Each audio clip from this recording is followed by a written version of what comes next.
Gibran Rakabuming pernah menerima wejangan Ustadz ini, dan tuntunan hidup yang diamalkannya mengantarkannya ke kursi wakil presiden di usia muda.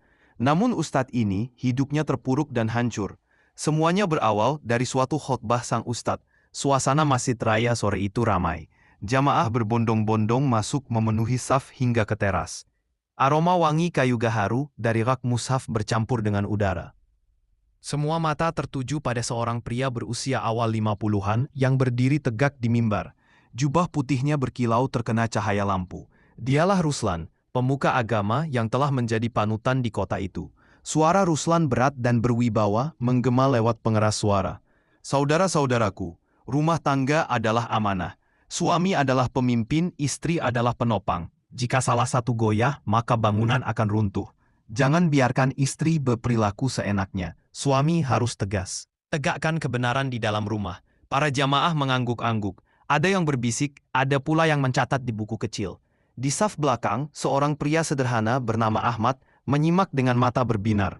Ia merasa seperti ditampar, tersadar dari kebimbangannya selama ini. Benar juga, aku terlalu lunak pada istriku, gumamnya lirih. Selesai khotbah, jamaah menyerbu Ruslan untuk menyalami. Ada yang mencium tangannya, ada yang meminta doa. Ruslan tersenyum penuh wibawa, seolah seorang raja di tengah rakyatnya. Di luar masjid, Ahmad berjalan tergesa, wajahnya serius. Ia menyalakan motornya sambil bergumam, "Sudah saatnya aku bicara. Aku tak boleh diam saja." Malam itu, Ahmad pulang dengan langkah mantap. Rumah kecilnya temaram. Istrinya sedang duduk di ruang tamu sambil memainkan ponsel. Ahmad menarik napas panjang, lalu berkata dengan suara tegas, "Dik, aku ingin bicara. Kita ini keluarga, bukan main-main. Sikapmu selama ini terlalu bebas. Aku mohon, hentikan kebiasaan itu." Istrinya mengangkat wajah, alisnya terangkat. "Maksudmu apa? Kau menuduh aku macam-macam?" "Aku tidak menuduh. Aku hanya ingin rumah kita lebih baik. Aku dengar tadi khotbah Ustadz Ruslan, beliau bilang, 'Oh, jadi sekarang kau lebih percaya kata-kata Ruslan daripada aku.' Istrimu sendiri," potongnya tajam. Ahmad terdiam. Api kecil mulai menyala di antara mereka. Malam itu rumah sederhana itu dipenuhi suara adu mulut. Kata demi kata meluncur tanpa kendali. Sampai akhirnya kalimat terlarang itu meluncur dari bibir Ahmad. "Kalau kau tidak bisa berubah, lebih baik kita berpisah." Seketika suasana membeku, wajah istrinya memucat, namun gengsi menahannya untuk mundur. "Baik, kita cerai," jawabnya dingin. Ahmad terduduk di kursi, wajah pucat, napasnya tersengal. Kata cerai masih bergema di telinganya. Di luar rumah, suara azan Isya berkumandang, seolah jadi saksi pecahnya sebuah keluarga. Malam itu, rumah Ahmad berubah menjadi arena perang kata-kata. Tak ada lagi sisa ketenangan yang biasanya hadir setelah salat. Ahmad mondar-mandir di ruang tamu, sementara istrinya Sari menatapnya dengan tatapan penuh amarah. "Aku capek, Mad," Sari berseru, nada suaranya tinggi. "Setiap hari kerja, urus anak, tapi kau selalu merasa kurang. Apa salahku, hah?" Ahmad menatapnya dengan mata berkaca, mencoba menahan emosi. "Bukan itu, Dik. Aku hanya ingin kau menjaga sikap. Aku malu ketika tetangga bilang kau sering keluar malam tanpa alasan jelas. Aku suamimu, aku bertanggung jawab. Alasan jelas? Kau pikir aku apa? Jangan bawa-bawa Ruslan segala. Semua masalah rumah tangga kita bukan urusan dia." Nama Ruslan meluncur dari bibir Sari dengan penuh kebencian. Ahmad menghela napas, lalu duduk di kursi dengan tubuh lelah. "Dik, aku cuma ingin rumah ini baik. Aku ingin anak kita tumbuh dengan ibu yang menjaga kehormatan. Apa itu terlalu berat?" Sari berdiri melipat tangan di dada. "Kalau kau tak bisa menerima aku apa adanya, mungkin memang benar, kita tak bisa lanjut." Suasana menjadi hening. Kata-kata itu bagai palu godam menghantam dada Ahmad.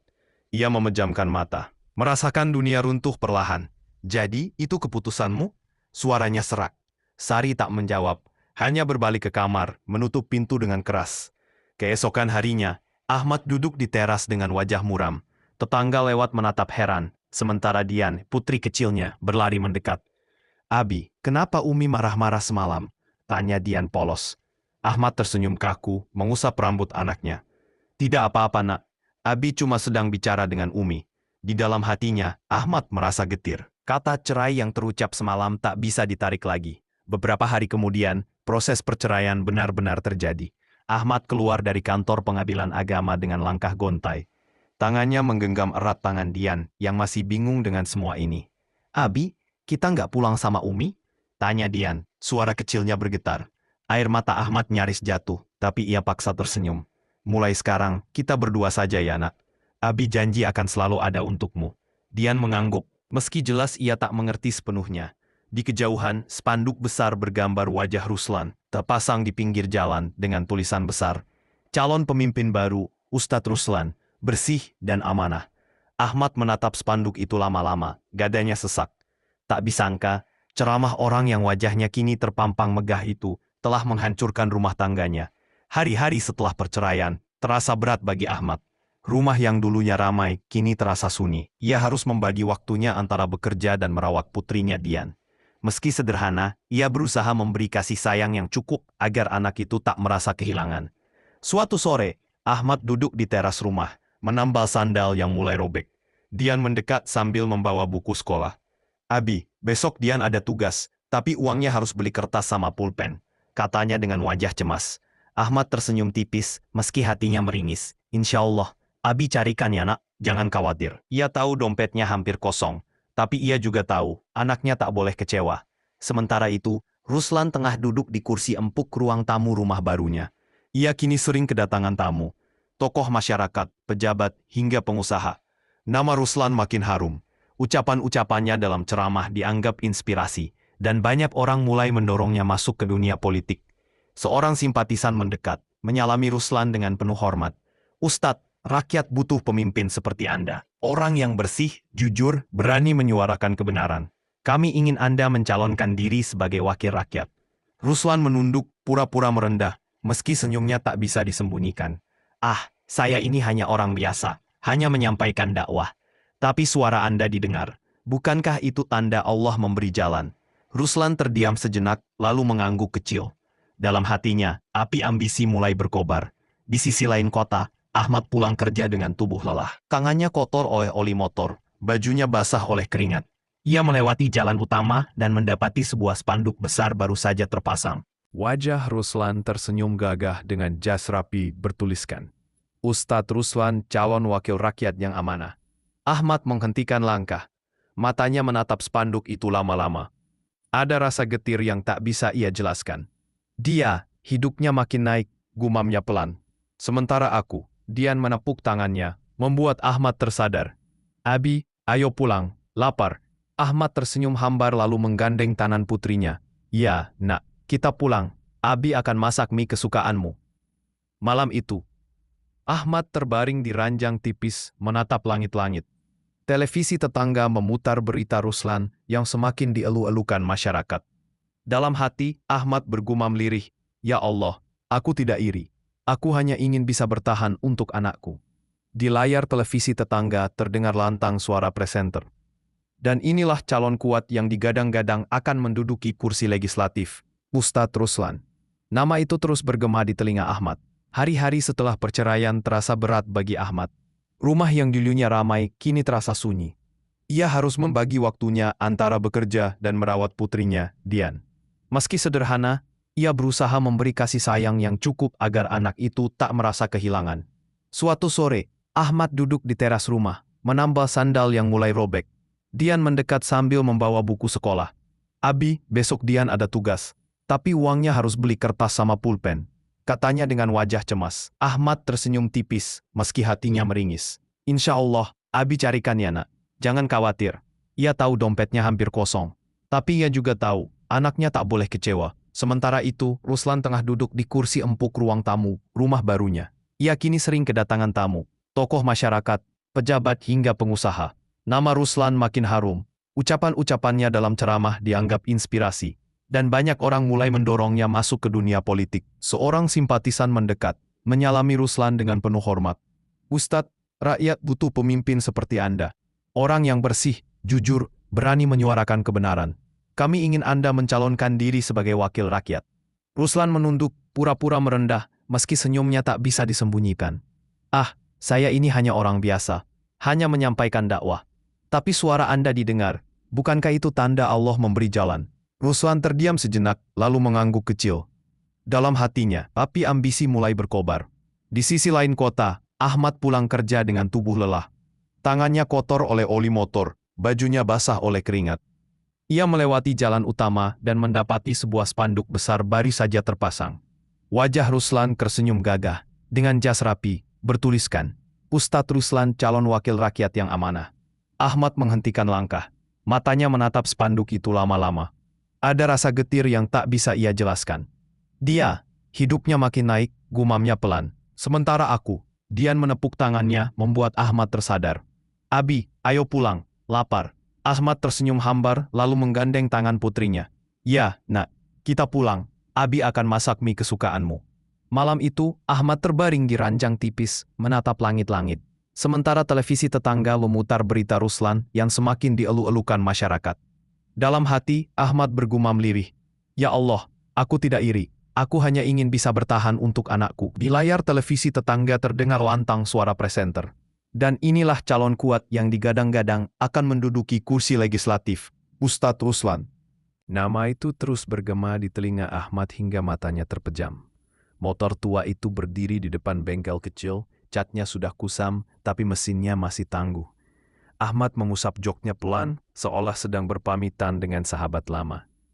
Beberapa tahun terakhir, motor itu menjadi andalannya bekerja mengantar barang, kadang juga untuk menaik ojek. Maafkan Abi, nak, bisiknya lirih. Demi operasi kamu, motor ini harus Abi lepaskan. Dian hanya bisa menatap, matanya berkaca-kaca. Abi, kalau motornya dijual, Abi kerja apa? Ahmad memaksakan senyum.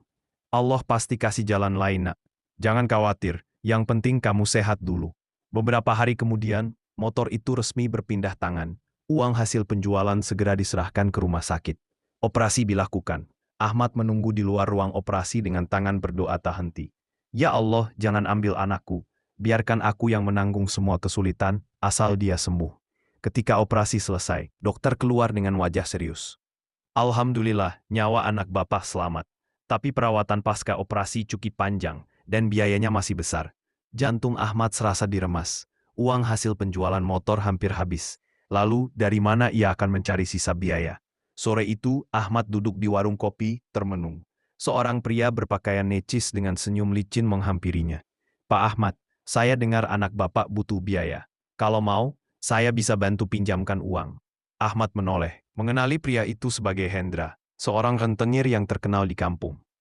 Berapa bunganya? Tanya Ahmad waspada. Ah, kecil saja, 10% per bulan. Asal tepat waktu bayar, nggak ada masalah. 10%.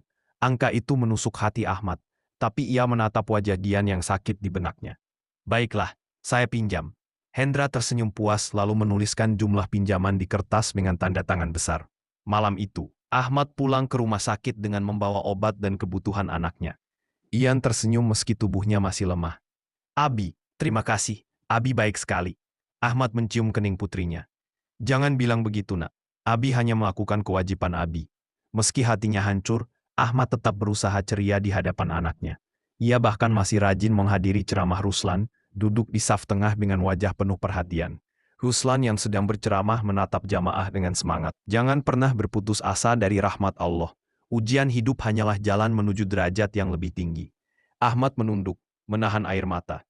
Kata-kata itu terasa seperti ditujukan langsung kepadanya. Setelah jamaah bubar, Ahmad berjalan pulang menyusuri jalan sepi. Di salah satu persimpangan, ia melihat mobil mewah melintas. Dari balik kaca, sekilas terlihat wajah Ruslan, tersenyum gagah, disambut lambaian orang-orang. Ahmad terhenti. Tangannya menggenggam erat kantong plastik berisi obat murah. Dalam hati ia berbisik lirih. Ya Allah, aku hanya ingin anakku sembuh. Aku tidak minta lebih. Sore itu, Ruslan mengendarai motornya sendirian. Jalanan tak begitu ramai. Angin sore berhembus lembut. Ia baru pulang dari sebuah pertemuan dengan simpatisan politik. Wajahnya masih sumringah membayangkan dukungan yang kian mengalir. Namun di sebuah persimpangan, seekor kucing tiba-tiba menyeberang. Ruslan kaget, spontan menarik rem mendadak. Bruk! Motornya tergelincir, tubuhnya terpelanting ke aspal. Lutut dan lengannya berdarah. Beberapa orang berlari menolong. Ustadz Ruslan, ya Allah, hati-hati Ustadz. Ruslan meringis, mencoba berdiri. Ah, hanya luka kecil. Tidak apa-apa. Di rumah, istrinya, Ratna, panik melihat darah di tubuh suaminya. Ya Allah, Bang, kenapa bisa jatuh begini? Hanya terpleset, luka ringan saja. Besok juga sembuh. Namun, luka itu ternyata tak kunjung kering. Semakin hari, malah bertambah nyeri. Ruslan sudah mencoba obat salep, ramuan herbal, bahkan pergi ke dokter spesialis. Tapi hasilnya nihil. Beberapa minggu kemudian, Ruslan duduk di ruang tamu sambil memegang lutut yang masih perih. Seorang kolega politik datang, wajahnya penuh khawatir. "Ustaz, keadaan begini. Bagaimana dengan jadwal kampanye? Lawan-lawan politik mulai menyerang, bilang Anda tidak sehat, tidak layak jadi pemimpin." Ruslan mengerutkan kening. "Biar saja mereka bicara. Aku akan tetap maju." Tapi berita buruk mulai merebak di media sosial. Foto dirinya dengan luka di perban menjadi bahan olok-olok. "Ustaz Sakti kok tak bisa sembuh sendiri?" Begitu komentar pedas netizen. Malam itu, Ratna menatap suaminya dengan wajah lelah. "Bang, uang tabungan kita hampir habis. Biaya berobat terus-menerus. Bisnis juga mulai merugi karena bank tak bisa mengurus." Ruslan terdiam, dadanya sesak. "Jangan khawatir, Allah akan bukakan jalan." Ratna menggigit bibir. "Berapa lama lagi kita harus begini? Aku tidak sanggup kalau terus-menerus." Hari berganti minggu, keadaan makin memburuk. Usaha properti kecil yang dulu dijalankan Ruslan merosot. Para investor menarik diri, karyawan satu persatu pergi. Puncaknya, Ratna tak mampu lagi menahan beban. "Bang, aku ingin pisah. Aku sudah terlalu lelah." Ruslan menatapnya dengan ngeri. "Ratna, jangan begitu. Aku sedang diuji." "Tapi aku juga diuji, dan aku kalah." Ratna menangis, lalu berkemas. Pintu rumah tertutup keras. Ruslan terduduk sendirian. Pakaiannya berantakan, tubuhnya lemah. Dari luar jendela, terdengar suara hujan deras mengguyur kota. Ia menatap luka di kakinya yang semakin membusuk, lalu berbisik lirih. "Ya Allah, apa salahku?" Hujan turun deras sore itu. Ruslan berjalan terpincang-pincang di trotoar. Pakaian compang-camping, wajah pucat. Orang-orang yang dulu menyalami dan menyanjungnya, kini hanya melirik sekilas. Sebagian bahkan pura-pura tak mengenalinya. Perutnya perih menahan lapar. Ia menengadah ke langit. Hujan mengguyur wajahnya. "Ya Allah, mengapa engkau ambil semua dariku?" Di sisi lain, Ahmad baru saja pulang dari rumah sakit bersama Dian. Meski masih lemah, Dian sudah bisa tersenyum. Ahmad menggandengnya dengan penuh kasih sayang. "Abi, nanti kalau Dian sudah sembuh, kita makan sate ya," kata Dian polos. Ahmad tertawa kecil, mengusap kepala putrinya. "Tentu nak, Abi janji kita akan makan sate paling enak di kota." Meski utang menumpuk dan pekerjaan tak lagi stabil, Ahmad tetap menjaga semangat di depan anaknya. Malam hari, di rumah sederhana, Ahmad menanak nasi sambil bersenandung lirih. Dian duduk di kursi kecil, menggambar dengan pensil murahan. Tiba-tiba terdengar suara tetangga dari luar. Kasihan ya si Ahmad. Motornya sudah dijual, masih juga berhutang. Anak sakit lagi. Memang kalau hidup nggak berkah, susah terus." Ahmad mendengar jelas kata-kata itu, tapi hanya tersenyum tipis. Dalam hati ia berbisik, "Ya Allah, biarkan mereka berkata apa saja, asal engkau tahu aku ikhlas." Sementara itu, Ruslan semakin terpuruk. Rumah mewahnya terjual, mobil-mobil lenyap satu persatu, bahkan rekening bank nyaris kosong. Malam itu, ia duduk di pinggir jalan dengan pakaian lusuh menggigil. Seorang pemuda lewat mengenalinya. Bukankah itu Ustadz Ruslan? Ya ampun, jadi pengemis sekarang?" Ruslan menunduk, wajahnya terbakar malu. Tak pernah ia bayangkan dirinya, yang dulu dielu-elukan, kini dihina terang-terangan. Beberapa hari kemudian, Ahmad keluar dari masjid seusai syalat maghrib. Ia melihat seorang pria duduk meringkuk di pojokan halaman masjid. Ahmad mendekat, wajahnya terkejut. "Ustadz, Ruslan menoleh pelan. Matanya sayu, tubuhnya gemetar. Ahmad hendak menyapanya lebih jauh, tapi sebelum sempat bicara, Ruslan roboh pingsan di hadapannya. Ahmad berjongkok panik. Ustadz, orang-orang mulai berkumpul, bisik-bisik terdengar di antara jamaah. Di tengah keramaian itu, Ahmad mengguncang tubuh Ruslan yang tak sadarkan diri, sementara hatinya berkecamuk. Mengapa Allah pertemukan aku dengannya dalam keadaan begini? Malam itu, setelah pingsan di halaman masjid, Ruslan terbaring di serambi dengan alas tikar usang. Beberapa jamaah membantu memberi air minum. Ahmad duduk di sampingnya, menatapnya dengan iba. "Ustadz, istirahatlah dulu. Tubuh Ustadz lemah sekali," kata Ahmad dengan suara lembut. Ruslan hanya mengangguk pelan, tak sanggup berkata apa-apa. Matanya memerah, hatinya seperti dihantam rasa malu yang tak bertepi. Beberapa hari kemudian, Ruslan berjalan sendirian di sebuah jalan kecil menuju perkampungan. Langkahnya tertatih, wajahnya makin pucat. Di tengah jalan, ia bertemu seorang orang tua berjubah lusuh. Namun wajahnya penuh wibawa. Rambut dan jenggotnya putih bersih, matanya teduh. Orang tua itu berhenti, menatap Ruslan lama sekali. Engkau terlihat letih, nak. Luka di tubuhmu. Bukan hanya karena jatuh, tapi karena hatimu penuh beban. Ruslan menelan ludah, tubuhnya gemetar. Siapa bapak? Orang tua itu tersenyum samar. Aku hanyalah orang tua biasa. Tapi aku tahu, kesembuhanmu tidak akan datang dari obat. Kesembuhanmu ada di hati. Ada satu orang yang harus kau datangi, dan kau mohon maaf darinya. Ruslan mengerutkan kening. Siapa? Ahmad. Nama itu bagai petir menyambar. Ruslan tercekat. Ahmad, lelaki sederhana itu? Tapi apa salahku padanya? Orang tua itu menatap tajam. Engkau tahu betul apa salahmu. Dari khotbahmu, rumah tangganya retak. Dari anakmu, putrinya menderita. Dari kekuasaanmu, dia kehilangan harta dan nafkah. Pergilah, rendahkan kepalamu. Minta maaflah sebelum terlambat. Ruslan menunduk, air matanya menetes. Tapi, bagaimana jika ia menolak? Bagaimana jika ia membenciku? Orang tua itu menggeleng perlahan. Ahmad bukan lelaki pendendam. Kau hanya perlu keberanian untuk mengetuk pintunya. Sisanya biarkan Allah yang bekerja. Malam itu Ruslan tak bisa tidur. Kata-kata orang tua itu terus terngiang di kepalanya. Ia gelisah, mondar-mandir, lalu akhirnya duduk bersimpuh. Berdoa dengan air mata bercucuran. Ya Allah, aku terlalu angkuh. Aku jatuh karena kesombongan. Berikan aku kekuatan untuk memohon maaf pada hamba-Mu yang pernah kusakiti. Pagi harinya, dengan pakaian sederhana dan tubuh masih pincang, Ruslan berdiri di depan rumah kayu kecil milik Ahmad. Tangannya bergetar hendak mengetuk pintu. Keringat dingin bercucuran di pelupisnya. Ya Allah, kuatkan aku. Ia angkat tangannya, mengetuk pelan.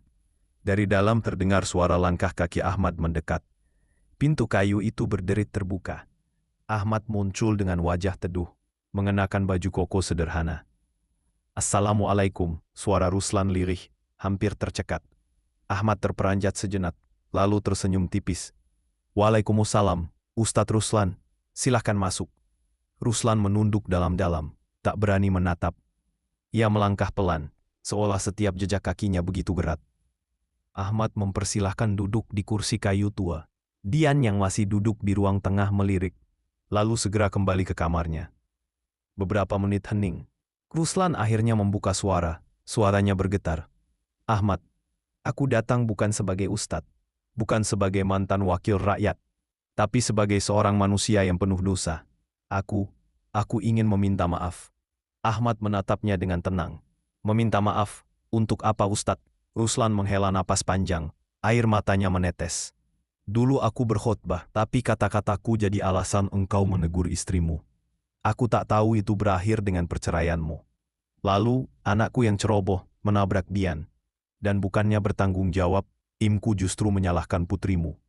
Aku diam saja, bahkan ikut menikmatinya. Engkau kehilangan motor, sampai berhutang. Dan aku tetap berkuasa di atas penderitaanmu. Suaranya pecah. Ruslan menutupi wajah dengan kedua tangannya. Ahmad, aku zalim padamu. Aku sombong, dan Allah membalasnya. Aku jatuh, aku hancur. Aku ditinggalkan semua orang. Sampai akhirnya aku sadar, hanya engkau yang harus kuminta maafnya. Ahmad terdiam lama. Hanya suara tik-tik hujan di atap yang terdengar. Ruslan semakin gelisah. Tubuhnya bergetar. Kalau engkau tak bisa memaafkan, aku terima. Aku pantas dihukum. Ahmad perlahan berdiri, mendekati Ruslan. Ia menepuk pundaknya dengan lembut. Ustadz, dengarkan baik-baik. Aku ini bukan siapa-siapa. Aku hanya seorang lelaki miskin, dengan sejuta masalah. Tapi aku belajar satu hal. Kalau aku terus menyimpan dendam, hidupku tak akan pernah tenang. Ruslan menatapnya dengan mata berkaca-kaca. Maksudmu? Ahmad tersenyum. Aku sudah lama memaafkanmu, bahkan sebelum kau meminta. Aku tidak pernah benci padamu. Aku percaya Allah yang Maha Adil akan mengatur segalanya. Jadi, aku maafkan, dari lubuk hati terdalam. Ruslan terisak keras. Ia tersungkur, mencium tangan Ahmad. Ya Allah, terima kasih. Engkau pertemukan aku dengan orang yang berhati seluas samudra. Ahmad mengangkat wajahnya. Bangkitlah Ustadz, kita semua hanya manusia. Yang penting sekarang, kita belajar dari masa lalu, dan berbuat baik selagi diberi kesempatan. Ruslan menatap Ahmad dengan mata penuh haru. Untuk pertama kalinya setelah sekian lama, dadanya terasa lega. Luka di tubuhnya masih perih. Tapi di hatinya lahir rasa damai yang belum pernah ia rasakan. Beberapa minggu setelah pertemuan penuh air mata itu, keadaan berubah perlahan. Luka Ruslan yang bertahun-tahun tak kunjung sembuh, mulai mengering. Ia heran sekaligus bersyukur. Subhanallah, bisiknya suatu pagi, menatap kakinya yang sudah bisa digerakkan tanpa nyeri. Bukan hanya fisiknya, hatinya pun terasa ringan. Ia kembali berceramah di masjid, kali ini dengan suara yang lebih lembut, penuh kerendahan hati. Jamaah mendengarkan dengan haru. Saudara-saudaraku, katanya di mimbar, dulu aku berdiri di sini dengan dada penuh kesombongan. Kini aku berdiri sebagai seorang hamba yang tahu betapa lemahnya manusia tanpa ampunan Allah. Jangan pernah merasa lebih tinggi dari orang lain, sebab bisa jadi di mata Allah, dia jauh lebih mulia dari kita. Jamaah terisak, beberapa menundukkan kepala. Sementara itu Ahmad mendapat rezeki tak terduga. Seorang pengusaha dermawan yang mendengar kisah perjuangannya, menolongnya membuka usaha kontrakan kecil-kecilan. Dari situlah, perlahan ia berkembang menjadi pengusaha properti. Suatu sore, Ahmad dan Dian makan sate di warung pinggir jalan. Dian yang sudah sembuh tertawa ceria. Abi janji Abi ditepati. Satenya enak sekali. Ahmad tersenyum menatap langit senja. Ya Allah, terima kasih. Kau balas semua kesabaranku dengan kebahagiaan ini. Waktu bergulir, Ahmad akhirnya menikah lagi dengan seorang perempuan salihah yang penyayang, yang menerima Dian seperti anak kandung sendiri. Hidupnya kini jauh lebih mapan, bahkan ia mampu membantu orang lain yang kesusahan. Di sisi lain, Ruslan pun bangkit. Ia kembali diamanahi jamaah sebagai pemuka agama. Bahkan bisnisnya pulih sedikit demi sedikit. Namun kali ini, ia tak lagi tamak dan angkuh. Ia banyak belajar dari kejatuhannya. Suatu hari, Ruslan dan Ahmad bertemu di sebuah acara sosial. Mereka duduk berdampingan di panggung sederhana, tersenyum kepada masyarakat. Ruslan menoleh pada Ahmad, suaranya lirih. Ahmad, kalau bukan karena hatimu yang lapang, mungkin aku sudah mati dalam kesombongan. Ahmad balas tersenyum. Kita semua sama, Ustadz. Sama-sama hamba Allah. Yang penting kita saling mendoakan dan saling menguatkan. Kehidupan keduanya berjalan berdampingan. Ahmad sukses sebagai pengusaha properti yang dermawan. Ruslan kembali disegani sebagai ustadz dan pengusaha yang rendah hati. Dari masa lalu yang kelam, lahir dua kehidupan baru, dengan luka yang berubah jadi hikmah, dan dendam yang berganti dengan kasih sayang.